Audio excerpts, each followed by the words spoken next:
The hotel ballroom was aglow with chandeliers and the murmur of happy guests. I sipped my champagne, watching Sarah glide across the room in her beautiful wedding gown.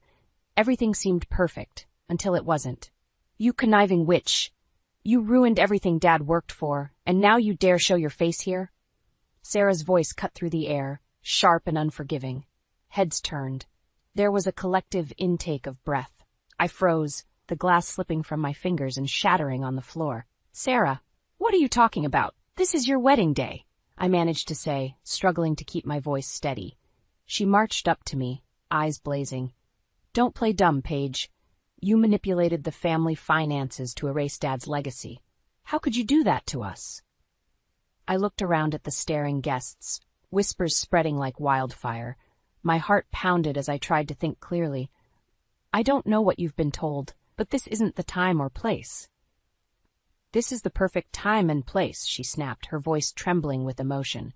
"My father deserves justice, and I won't let you get away with this." I started, but she cut me off. "Save it. Everyone should know the truth about you."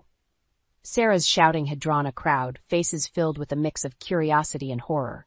James, my son, pushed through the throng, coming to stand beside me. "Sarah, this isn't the way to handle things. Let's talk about it privately." "Privately? No way. This is where everyone will hear it," Sarah retorted. "You always back her up, don't you, James?" "Because you're being unreasonable," James shot back, frustration etched in his features. I placed a calming hand on his arm. "James, it's okay. We'll figure this out," Sarah scoffed. "Typical. Always the peacekeeper." "Well, Mom, this time you can't sweep it under the rug." A murmur of agreement rippled through the guests.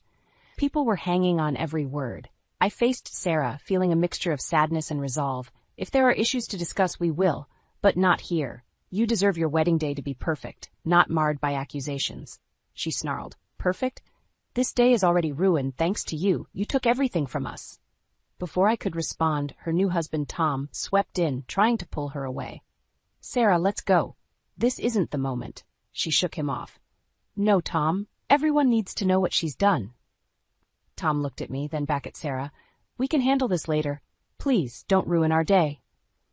For a moment, Sarah softened, her grip on her anger loosening just enough to let Tom lead her away. The guests resumed their hushed conversations, casting furtive glances in my direction. James sighed deeply. "Mom, what's going on?" I shook my head, trying to process. "I don't know, James, but we'll get to the bottom of it." The sense of normalcy seemed fragile, like it could shatter at any moment. I knew this was far from over. As Sarah disappeared into the crowd with Tom, a storm of questions swirled in my mind. What had turned her against me so fiercely? What secrets lay buried beneath her accusations? I was determined to find out, and to clear my name. The peace and unity I had worked so hard to maintain in our blended family were unraveling, one thread at a time.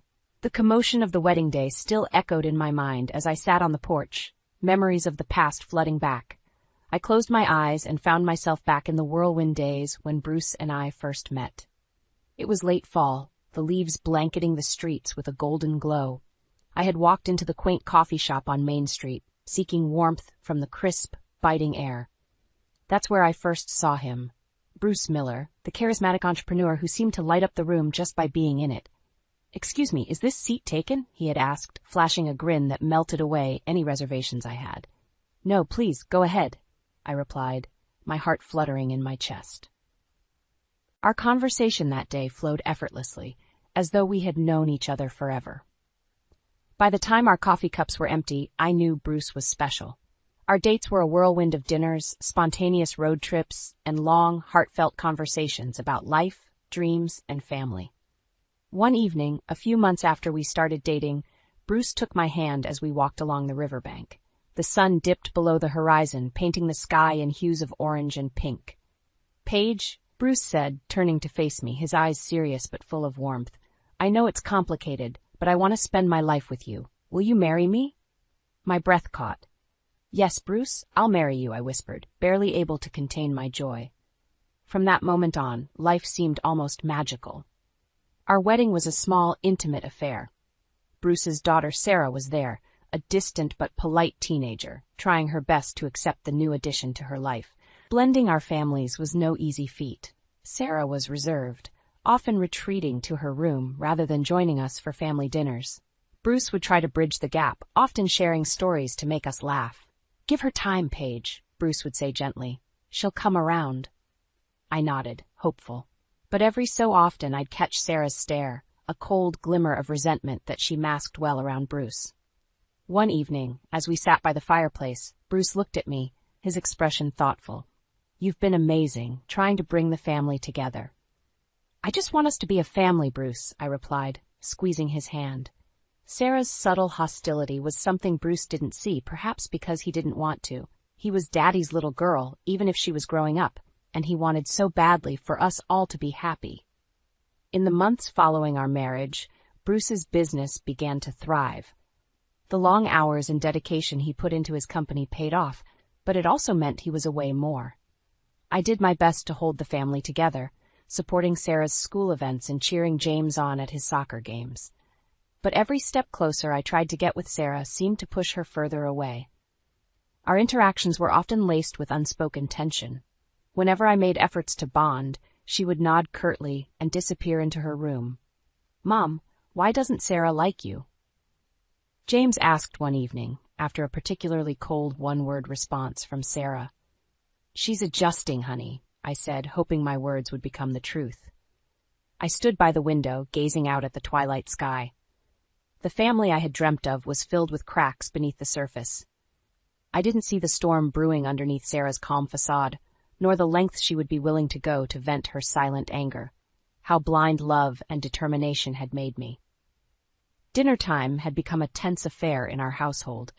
Bruce had always insisted on family dinners, sitting us down together every evening. It was meant to be a time to connect, but more often than not, it felt like navigating a minefield. "Sarah, how was your day?" Bruce asked one evening, his voice filled with genuine interest and warmth. "Fine," she replied curtly, pushing her food around on her plate. She barely looked up, her face a mask of indifference. James tried to break the silence. "We're working on a cool project in science class. We're building a rocket model." "That sounds exciting, James," Bruce said with a smile. "Right, Sarah? You think so too?" Sarah muttered, disinterested.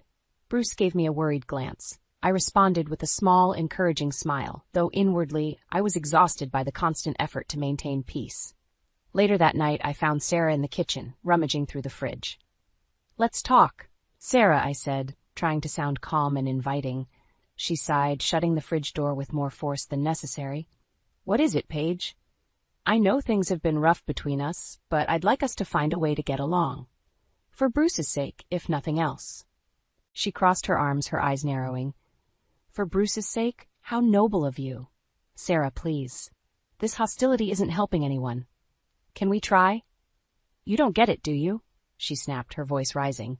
"You're so focused on playing the perfect wife and mother, but you're not my mom. You never will be." "I'm not trying to replace your mom," I said, my voice breaking slightly. "I just want us to be a family." She scoffed, turning away. "Family? This isn't a family. It's your fairy tale. And I'm just a prop in it." "Sarah?" "Save it, Paige. I don't need your fake concern. Just stay out of my life," she said, storming out of the kitchen and leaving me standing there, feeling more divided than ever. The days turned into weeks, and if anything, Sarah grew colder. Any attempt to reach out was met with disdain or outright hostility. Bruce, caught up in expanding his business, noticed but attributed it to typical teenage angst. Only James seemed to sense the depth of Sarah's resentment. At a family game night, James tried to lighten the mood. "How about Monopoly? We haven't played that in a while." Bruce agreed eagerly. "Great idea, James. Sarah, care to join us?" Sarah shot me a glare before plastering on a fake smile. "Sure, why not?" As we played, the tension was palpable. Every move seemed to irritate Sarah more, until finally she exploded over a petty loss. "This is so dumb," she yelled, shoving the game pieces aside. "Why do we even bother?" "Sarah, calm down," Bruce said, surprised by her outburst. "No, I'm done pretending," she snapped, turning on her heel and leaving the room. Bruce sighed heavily. "What am I missing, Paige?" "All we can do is keep trying," I said, though the words felt hollow even to me. Quiet moments alone with Bruce were rare, but cherished. One night, we sat on the porch, the cool night air offering a brief respite from the day's troubles. "It'll get better," Bruce said, more to himself than to me. Sarah just needs time. I really hope so, I replied, leaning into him. But deep down, I sensed that something more sinister was brewing inside Sarah, something that time alone wouldn't heal. As I watched the stars flicker above, I hoped against hope that this storm would pass. But Sarah's brooding silence and cold stares told me otherwise. She was a ticking time bomb, and I feared the day she would explode. The phone call came late one evening. Bruce had been working long hours, often coming home exhausted. But that night, he hadn't come home at all. "Paige," the voice on the other end was solemn. "It's Bruce. He's had a stroke." Everything after that was a blur. The rush to the hospital, the sterile smell of antiseptic, the sympathetic looks from the doctors and nurses. Bruce didn't survive the night. At the funeral, Sarah stood apart from us, her face an unreadable mask. James leaned on me, his grief palpable. We gathered around Bruce's grave, tears spilling freely. The reality of his absence felt unbearable. During the service, Bruce's old business partners approached me, their faces grave. "We're so sorry for your loss, Paige. Bruce was a good man." I nodded through my tears. "He was." "We need to discuss some things about the company when you're ready," one of them added gently. "There are complications." "Of course," I managed to say, though I wasn't ready for anything but mourning. After the funeral, the house felt impossibly empty. Sarah was distant, her cold demeanor even more pronounced. She barely spoke during meals, her presence a stark reminder of the fractured family Bruce had left behind. One evening, as I was sitting in Bruce's office trying to make sense of the business documents, Sarah walked in. "Do you even care, Paige?" I looked up, startled. "Of course I care, Sarah. I loved your father deeply." "This isn't about Dad," she snapped. "It's about you taking over everything, his business, his legacy. You're just replacing him like it's nothing." "That's not true," I protested. "I'm trying to keep his work alive, for all of us." "For you," she charged. "This is all about you and your control." "Sarah, that's not fair," James said, stepping into the room. "Stay out of this, James," she retorted. "Stop it, please," as I said, holding back tears. "We need to stick together now more than ever." Sarah's eyes narrowed. "Stick together? You mean fall in line under you, right?" "Sarah, why are you doing this?" James asked, his voice shaking. "Dad wouldn't want us to fight like this." "Dad isn't here to want anything," she said coldly, "and neither of you understand what's at stake." She stormed out, leaving a silence heavy with unresolved anger. Days turned into weeks, and I met with Bruce's business partners, trying to understand the complexities of his company. One day, one of the partners, Mr. Riley, pulled me aside. "Paige, there's something you need to know," he said, his voice low. "We've found discrepancies, large sums of money unaccounted for. It looks like someone's been embezzling." My heart sank. "Who?" "That's the thing," he said, looking grim. "It appears to be someone close. We need to investigate further, but brace yourself. It might be someone you wouldn't expect." A shadow of doubt crossed my mind. "You mean Sarah?" He hesitated. "It's too early to say, but we need to be thorough." As I absorbed the news, I felt a new resolve. I had to protect Bruce's legacy, our family, from falling apart. But the thought that Sarah, even indirectly, could be involved was like a knife to the heart. The undercurrent of betrayal and suspicion grew stronger, and I knew confronting this would be the toughest battle yet. The storm Sarah stirred had only begun, and as the truth loomed closer, I feared what it might reveal. "Mom," James said, sensing my unease, "we'll get through this. Together." I nodded, drawing strength from his words. "Yes, we will. We owe it to Bruce and to us." I sat in Bruce's old office, surrounded by stacks of papers and unopened letters, feeling overwhelmed. The discrepancies Mr. Riley mentioned weighed heavily on my mind. Something was terribly wrong, and I needed answers. The door creaked open, and Sarah walked in with a defiant glare. "Still playing the grieving widow, I see," she said, her voice dripping with sarcasm. "Sarah, we need to talk," I said, trying to keep my composure. "There are financial issues with the company. Serious ones." Her eyes narrowed. "And you're blaming me, of course. How convenient." "I'm not blaming anyone yet," I replied. "But your father's legacy is at stake. We need to work together." "Work together? That's rich," she scoffed. "You just want control." I held up a document. "This isn't about control. Large sums are missing. Do you know anything about this?" She crossed her arms. "Why would I know anything? I have my own life, Paige. Unlike you, I'm not obsessed with running everything. I sighed, rubbing my temples.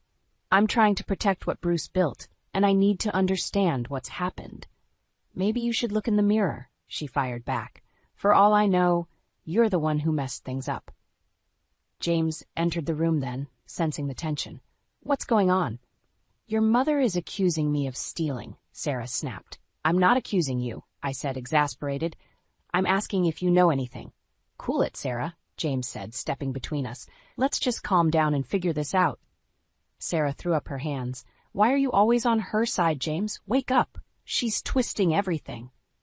Sarah, that's enough, James said firmly. Dad's gone and we need to stick together to get through this.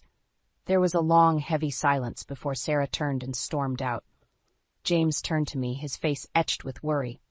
Mom, what's really going on? I handed him the documents. Money is missing from the company. A lot of it. We need to find out who's responsible. James frowned as he scanned the papers. Do you think it's Sarah?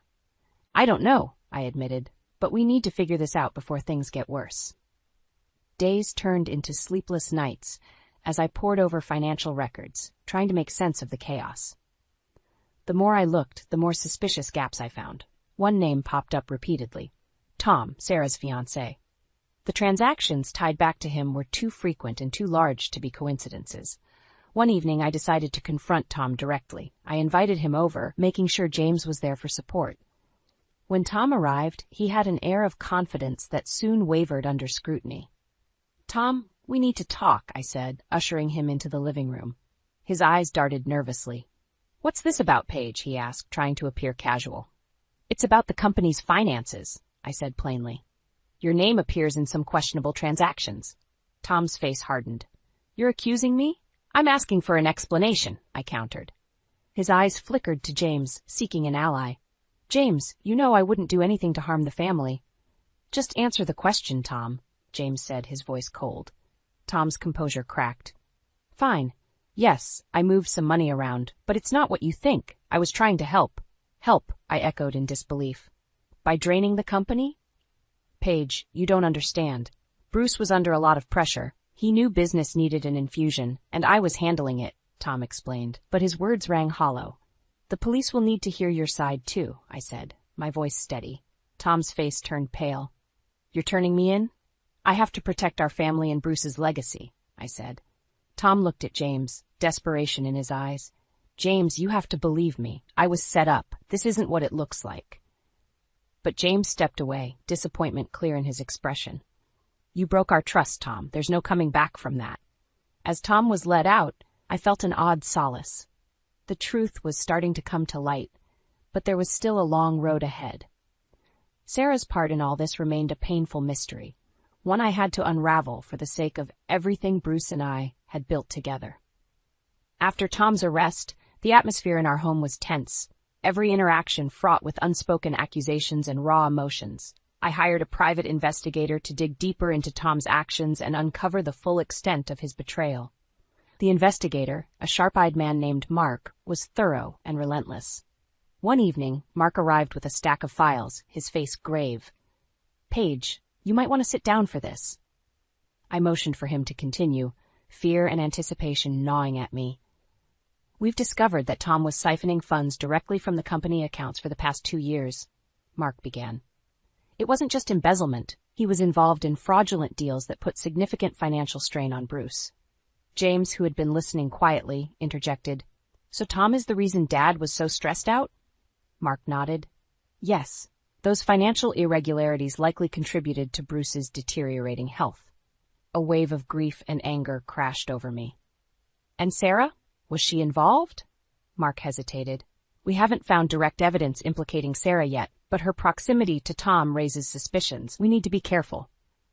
Suddenly the front door burst open, and Sarah stormed in, face flushed with anger. What's he doing here? She demanded, glaring at Mark. We're discussing the investigation, I said firmly. Sarah's eyes blazed. So, you mean your witch hunt against Tom? He's innocent, and you're ruining his life. Sarah, we have evidence, James started, but she cut him off. Evidence, she spat. This is all a setup. Paige is framing Tom to get rid of him. I stood up, feeling a surge of frustration.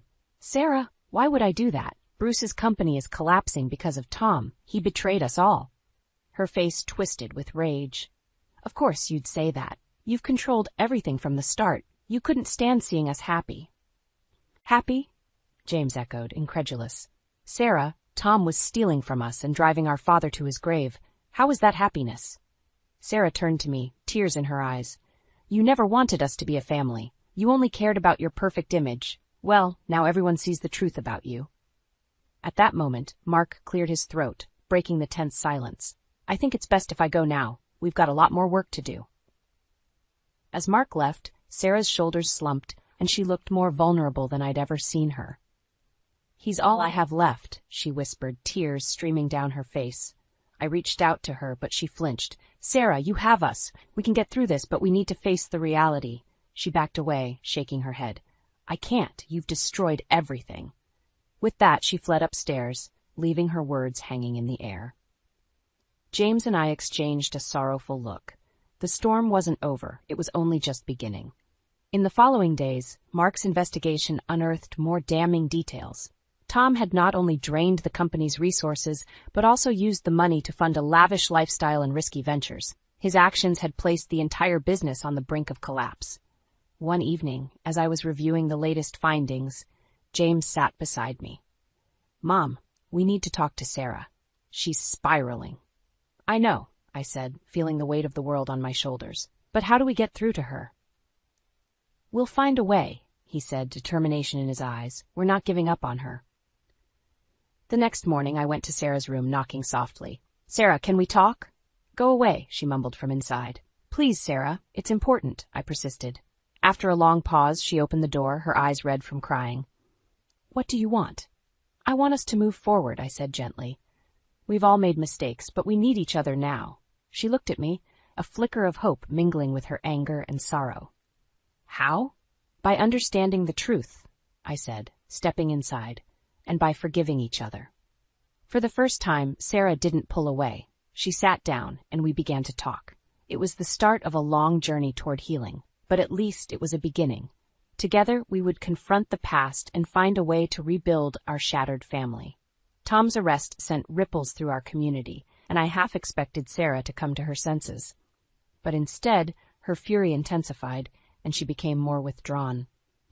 One evening, she cornered me in the kitchen, eyes blazing with desperation and anger. You did this! You've always been out to get Tom, she yelled, fists clenched at her sides. Sarah, Tom is a thief. He betrayed our family. Why can't you see that? I replied, trying to keep my voice steady. You're lying, she screamed. This is all your fault. You wanted to destroy us from the start. I stepped forward, trying to reach her. Sarah, listen to yourself. The evidence is clear. Why are you defending him? Because I love him. She burst into tears, collapsing onto a chair. I love him, and you've taken him away from me. James walked in, eyes wide with concern. Sarah, you need to understand, Tom did this to himself. He's hurt all of us. She looked up, her eyes red and puffy. You're no better, James. Always siding with her, both of you against me. That's not true, Sarah, James said softly. We're trying to protect this family. We're trying to protect you. She buried her face in her hands, sobbing uncontrollably. It was heartbreaking to see her so broken, so completely consumed by her emotions. I didn't know how to reach her, how to make her understand that we were in this together. Over the next few days, Sarah's behavior became more erratic. She would leave the house for hours, returning late at night, her eyes filled with a mixture of anger and sadness. One evening she confronted me again, this time with an even more determined look. I spoke to Tom, she said, her voice trembling. He says he's innocent, that you set him up. My heart sank. Sarah, you can't be serious. Tom is lying to you. No, you're lying, she shouted. I'm going to fight for him. I'll prove he's innocent. Sarah, please, I begged. Don't do this to yourself. Don't do this to us. She turned on her heel, leaving me standing in the kitchen, a deep sense of dread settling in my stomach. A few days later, Sarah returned home with a lawyer demanding we drop the charges against Tom. The lawyer, Mr. Johnson, looked uncomfortable as he laid out their case. Paige, Sarah believes Tom is innocent, and we're here to prove it, he said. I was stunned. Prove it? How? She believes there is evidence that wasn't considered, that the investigation was biased, Mr. Johnson explained. Biased? James interjected. Tom's guilt is clear, Mr. Johnson. He admitted to the crimes. But under duress, Sarah insisted. He was forced into a confession. That's ridiculous, I said. Tom had every opportunity to come clean. He chose to lie and steal. Mr. Johnson cleared his throat. We'll be requesting a review of the case. Until then, I'd advise you to reconsider your stance. As they left, I felt the ground beneath me shift. Sarah was determined to fight for Tom, no matter the cost. Her refusal to see the truth was tearing us apart. That night, I lay in bed, staring at the ceiling, overwhelmed by the weight of it all. James sat beside me, his presence a calming balm. We'll get through this, Mom, he said softly. We have to. I know, I whispered, but I'm worried about Sarah. She's so lost. We'll find a way to bring her back, James reassured me. We just need to be patient. The days passed and the tension grew. Sarah's desperation drove her actions, pushing her further away from us. It was a painful reminder of how fragile our family had become. The truth was out there, but Sarah wasn't ready to accept it. As I stood at the window watching the sunset, I knew this battle was far from over. We had to hold on, to fight for the truth, no matter how hard it got. For Bruce, for our family, and for Sarah, we couldn't give up. The storm was still raging, but we had to weather it together. The courtroom was silent except for the murmur of hushed voices as the judge banged his gavel. Tom stood in the dock, his face a mix of defiance and desperation. Sarah sat behind him, her expression a blend of hope and fear. The prosecution had presented a solid case, and now it was the defense's turn. Mr. Johnson walked to the front looking determined. Ladies and gentlemen, Tom Reed is innocent. He was manipulated into a confession. The true culprit is Paige Miller. Gasps echoed through the room. I tightened my grip on James's hand, feeling the eyes of the courtroom on me. Mr. Johnson laid out his argument, weaving a tale of deceit and manipulation that painted me as the villain. When it was finally my turn to testify, I stood up, my heart pounding. The prosecutor, Mr. Evans, guided me through the questions. Mrs. Miller, did you have any involvement in the embezzlement? He asked. No, I did not, I replied firmly. Explain how you discovered the financial discrepancies, he continued. I noticed irregularities in the accounts after Bruce's death. I hired a private investigator who uncovered Tom's involvement, I said, glancing at Sarah, who was glaring at me. Mr. Evans nodded. Thank you, Mrs. Miller. No further questions. Mr. Johnson approached, a smirk on his face. Mrs. Miller, isn't it true that you wanted control of the company after Bruce's death? I wanted to protect his legacy, I replied. Or to control it, he pressed. Objection, Your Honor, Mr. Evans interjected, asked and answered. Continue, but tread carefully, Mr. Johnson, the judge said. Johnson nodded. You claim to protect Bruce's legacy, but isn't it true you made decisions that weakened the company's finances? I did no such thing, I said, trying to keep calm. But you had access to the accounts. Isn't it possible that you mismanaged funds to frame Tom? He pushed, trying to unsettle me. No, it's not, I said firmly. Tom's actions are his own. He chose to steal and betray us. Mr. Johnson sneered. Convenient for you to say. Objection, Mr. Evans said loudly, badgering the witness. Sustained, the judge said, and Mr. Johnson stepped back. When the final statements were made, the jury left to deliberate. Hours felt like days as we waited for their decision. Finally, they returned, and the foreman stood up. We, the jury, find the defendant, Tom Reed, guilty on all counts. The room erupted. Sarah screamed, No, this is a mistake. She rushed towards Tom as he was led away in handcuffs, her cries heart-wrenching. In the days that followed, Sarah's devastation was palpable. Tom had turned against her in a plea deal, revealing his true nature. She was alone, broken, and confused. I approached her one night as she sat on the porch staring into the distance. Sarah, I began softly. She didn't turn. What do you want? To help you, I said, sitting beside her. We're still a family. Her shoulders shook with silent sobs. Nothing's the same anymore. No, it's not, I agreed, but we can rebuild, together. She looked at me, her eyes filled with pain. How? One step at a time, I said gently. You're not alone, Sarah. You have us. She nodded slowly, the anger and resentment starting to thaw. It was a beginning, a fragile one, but a beginning nonetheless. In the weeks that followed, our focus shifted to rebuilding what Tom had tried to destroy. James worked tirelessly with me, restoring the company's stability. Sarah, though still struggling, began to find her footing, seeking solace in small acts of redemption. One evening, as we stood on the porch looking out at the sunset, James spoke. "Mom, we will rebuild everything he tried to destroy." I smiled, a sense of peace filling me. Yes, we will. We watched as Sarah joined us, her presence a testament to the resilience of the human spirit. Together, we would face whatever came next, the bonds of family strengthened by the trials we had endured. For Bruce, for us, and for the future, we would continue forward, hand in hand.